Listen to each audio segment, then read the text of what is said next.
अशोक खरात सारख्या बाबांना एवढ्या मोठ्या प्रमाणावर स्त्रिया का बळी जातात, त्यांचं का शोषण होऊ शकतं, हा विषय घेऊन लोकांपर्यंत आपण जातो आहोत. कारण सध्या हे अशोक खरात प्रकरण महाराष्ट्रामध्ये अतिशय गाजलेलं आहे. आणि या अशोक खरात प्रकरणामध्ये सगळ्यात महत्वाचं काम तुम्ही मीडियाने केलेलं आहे. लोकांपर्यंत हा विषय अतिशय उत्तम पद्धतीनं पोहोचवलेला आहे. त्यामुळे लोकांच्या मनामध्ये अतिशय मोठ्या प्रमाणावर एका बाजूने उत्सुकता आहे आणि दुसऱ्या बाजूने त्यांच्या मनामध्ये अनेक प्रश्न निर्माण झालेले आहेत की एवढ्या मोठ्या संख्येनं स्त्रियांचा कसा काय बळी जाऊ शकतो किंवा त्यांचं शोषण कसं काय होऊ शकतं. कारण हा आकडा पोलिसांनी जाहीर केलेला 100 आहे. पण पोलिसांनीच जाहीर केलेला जर 100चा आकडा असेल तर बाकी केवढा मोठा आकडा असेल याचा आपल्याला अंदाज येऊ शकेल. अनेकांचा दावा 1000 पेक्षा अधिक स्त्रियांचं अशा पद्धतीनं शोषण झालं याही पद्धतीचा आहे.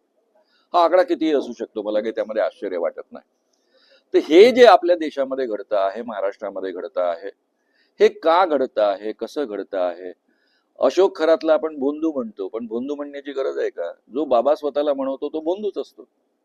कारण जो स्वतःमध्ये दैवी शक्ती आहे असा आभास निर्माण करतो, इतरांचे प्रश्न मी सोडवू शकतो या पद्धतीचा आभास निर्माण करतो, देव त्याच्यावर प्रसन्न आहे तो देवाची कृपा मिळवून देऊ शकतो असा आभास निर्माण करतो, अशी सारीच्या सारी माणसं ही बदमाशच असतात.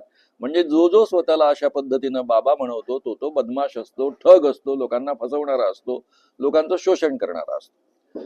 त्यामुळे भोंदू खरात सारखा बाबा हा एकच आहे का, की या पद्धतीचे अनेक बाबा आहेत?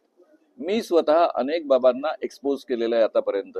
ते सगळं लोकांपर्यंत मी पोहोचवतो, त्याच्या मागचे कारण मीमांसा काय हे लोकांना समजावून सांगतो.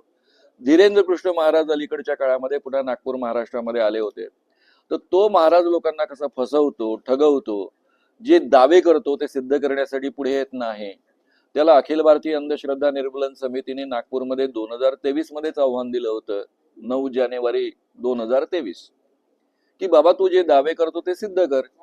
पत्रकार भवनामध्ये आम्ही छानपैकी ही चुनवती, ही टेस्ट आयोजित करू. त्यामध्ये तुझ्या पुढ्यात 10 माणसं आम्ही जाहीररित्या उभी करू. त्या 10 माणसांचं नाव, वडिलांचं नाव, त्यांचं आडनाव, त्यांचं वय, त्यांचा टेलिफोन नंबर तुला सांगायचा आहे. हे सगळे दावे तू दिव्य दरबारामध्ये कलर्थ आलेला आहे. त्यासोबतच तुझं म्हणणं आहे की मी कुठेही जाऊन काही पाहून येऊ शकतो, म्हणजे मला दिव्य दृष्टी आहे असं तुझं म्हणणं आहे. मग ही दिव्य दृष्टी सिद्ध करण्यासाठी पत्रकार संघाच्या बाजूला आम्ही 10 वस्तू ठेवू, त्या तू पाहून ये आणि सांग.